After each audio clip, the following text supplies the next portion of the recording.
The next speaker is Mr. Kenneth Clarke. Mr. Speaker, you will not be surprised to know that it's my intention to vote against the second reading of this bill if a vote is called, and I shall be supporting the reasoned amendment which I think is going to be moved very shortly by the Scottish Nationalists. And because of the rather measured position which the Right Honourable and learned gentleman had to present on behalf of the official Labour Party, it falls to me to be the first member of this House to set out the case why I believe, and I hope I went with the last speaker, why I believe that it's in the national interest for the United Kingdom to be a member of the European Union, why I believe we have benefited from that position for the last 45 years, and most importantly, why I believe future generations will benefit if we actually succeed in remaining a member of the European Union. It's a case that hardly received any national publicity during the extraordinary referendum campaign, but it does actually go to the heart of the historic decision that the House is being asked to make now. It so happens that my political career entirely coincides with British involvement with the European Union. I started over 50 years ago supporting Harold Macmillan's application to join. I helped get the majority cross-party vote for the European Communities Act before we did join in 1973, and it looks like my last Parliament is going to be the Parliament which we leave. But I do not look back with any regret. We made very wise decisions. I believe that membership of the European Union was the way in which we got out of the appalling state we were in when, after Suez, we had discovered that we had no role in the world we were clear about once we'd lost our empire, and that our economy was becoming a laughingstock because we were falling behind the countries on the continent that had been devastated in the war but appeared to have a better way of proceeding than we did. And I believe that our membership of the European Union restored to us our national self-confidence, gave us politically a role in the world as a leading member of the Union, which made us more valuable to our allies, like the United States, and made our rivals, like the Russians, to take us more seriously because of our role of leadership in the European Union, and it helped to reinforce our own values as well.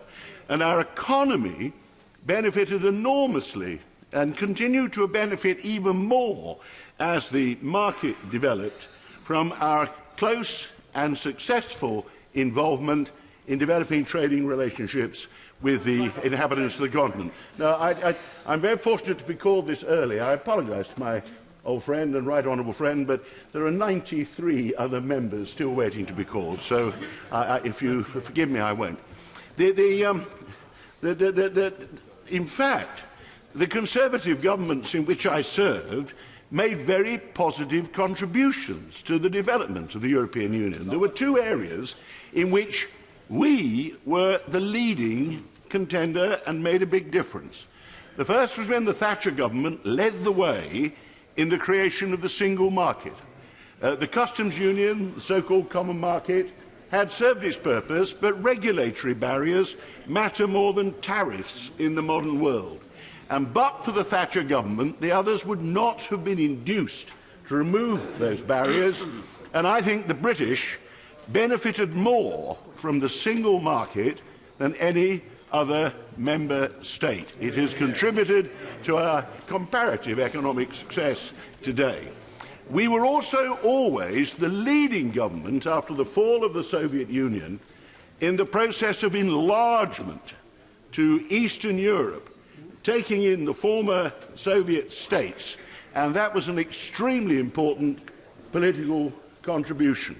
After the surprising collapse of the Soviet Union, Eastern and Central Europe could have collapsed into its traditional anarchy, nationalist rivals, military regimes which had preceded the Second World War.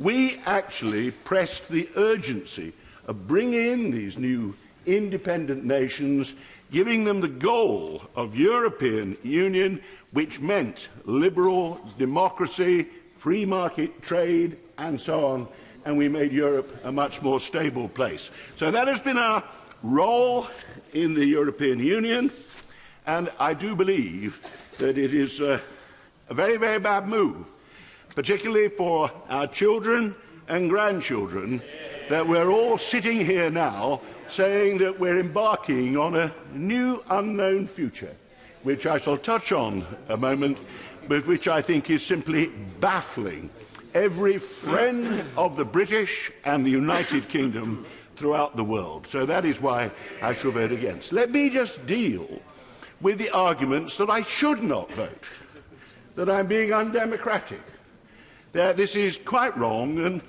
as an elected Member of Parliament, I'm under a duty to vote contrary to the views I have just given.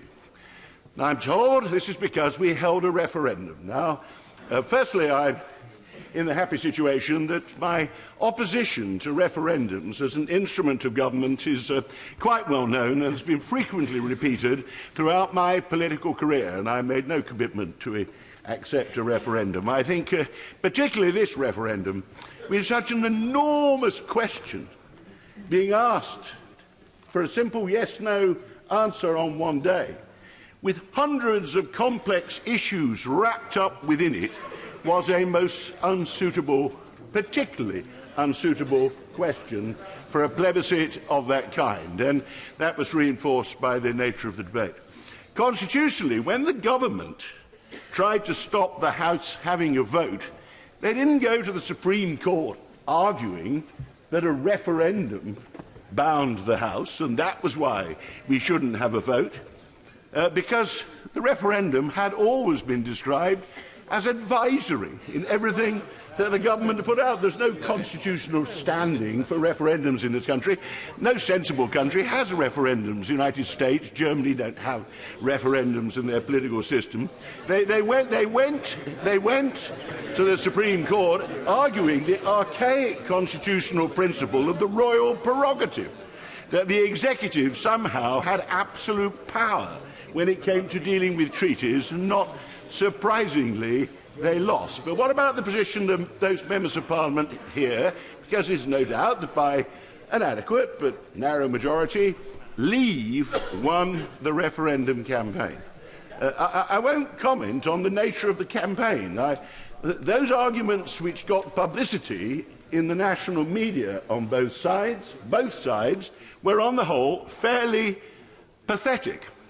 I've agreed in conversation with my right honourable friend, the Secretary of State for Brexit, that he and I can both tell ourselves that neither of us used the dafter arguments being used by the people we were allied with. But there was not a very serious debate on the subject.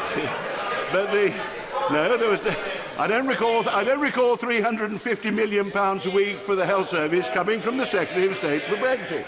And I didn't say we were going to have a budget to put up income tax and all this kind of thing. It's all quite pathetic.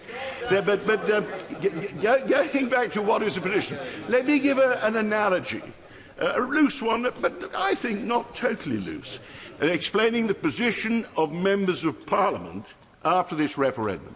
I have fought, Lord knows how many elections we've fought over the last 50 years, and I have always advocated voting Conservative. But the British public, in their wisdom, have occasionally failed to take my advice, and they have actually, by a majority, voted Labour. And I have found myself here facing a Labour government. I do not recall an occasion when I've been told it was now my democratic duty to support Labour policies and the Labour governments on the other side of the House. And I think that proposition put to the honourable member for Bolsover when he's been in opposition, or to myself, would have been treated with ridicule and scorn. Now, I apparently am now being told that despite having voted as I did in the referendum, somehow I am an enemy of the people, ignoring my instructions to stick to the opinions that I was expressing, at least in my meetings, rather strongly, urging them to vote the other way. And I have no intention of changing my opinion on the ground. Indeed, I personally am convinced that the hardcore Eurosceptics in my party, with whom I've enjoyed debating this for decades now, would not have felt bound in the slightest by the outcome of the referendum to abandon their arguments. Well, I don't say that as criticism. I actually am on good terms with the hardline Eurosceptics because I respect their sincerity and the passionate nature of their beliefs. But if I ever live to see the honourable member for Stone turn up here and vote in favour of Britain remaining in the European Union, well, I retract what I say, but a referendum... Hot tongs would not make the honourable member for Stone vote for membership of the European Union. Finally, I must move on, but I'm told, Mr. Speaker, that of course I should vote with my party. It is a three-line whip, and I am a Conservative, decently loyal Conservative over the years. The last time I kicked over the traces was on the Lisbon Treaty, where my party suddenly, for some peculiar reason, got itself on the wrong side of the argument. But I'll pass that over. But what I would point out to those who say that somehow I am being disloyal to my party by not voting in favour of this bill, I am merely propounding the official policy of the Conservative Party for 50 years until the 23rd of June 2015. I admire my colleagues who can suddenly become enthusiastic Brexiteers, having seen a light on the road to Damascus on the day that the vote was cast on the 23rd of June. I'm afraid that that light has been denied me.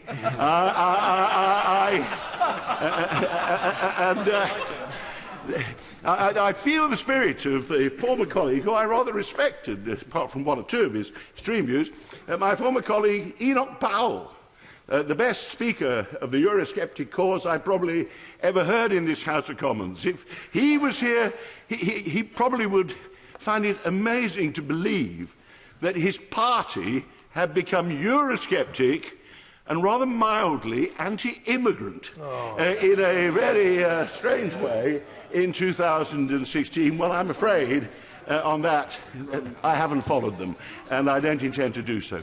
There are very serious issues which weren't addressed in the referendum. They've been touched on. They're the single market, the customs union. And that must be properly debated. It is absurd to say that every elector actually knew what the difference was between the customs union and the single market and had taken a careful and studied view on the basis of our future trade relations with Europe. The fact is, I admire the Prime Minister and her colleagues for their constant propounding of the principles of free trade. My party hasn't changed that. We are believers that free trade is a win-win situation. We were the leading advocates of liberal economic policies amongst the European powers, have done for many years, so we're free traders. So that it seems to me it is unarguable that if you put between us and the biggest free market in the world new tariffs, new regulatory barriers, new customs procedures, certificates of origin and so on, you are bound to be weakening your economic position that it would otherwise have been, other things being equal, in future. That's why it's important that that issue is particularly addressed. Now, what I'm told is that's pessimistic. We're combining withdrawal from the single market and the customs union with this great new globalised future which offers tremendous opportunities for us. Apparently you follow the rabbit down the hole and you emerge in a wonderland where suddenly countries throughout the world are queuing up to give us trading advantages and access to their markets that previously we've never been able to achieve as part of the European Union. Nice men like President Trump, President Erdogan are just impatient to abandon their normal protectionism and give us access. Don't let me be too cynical. I hope that's right. I do want the best outcome for the United Kingdom from this process. No doubt somewhere there's a hatter holding a tea party with a dormouse in the teapot.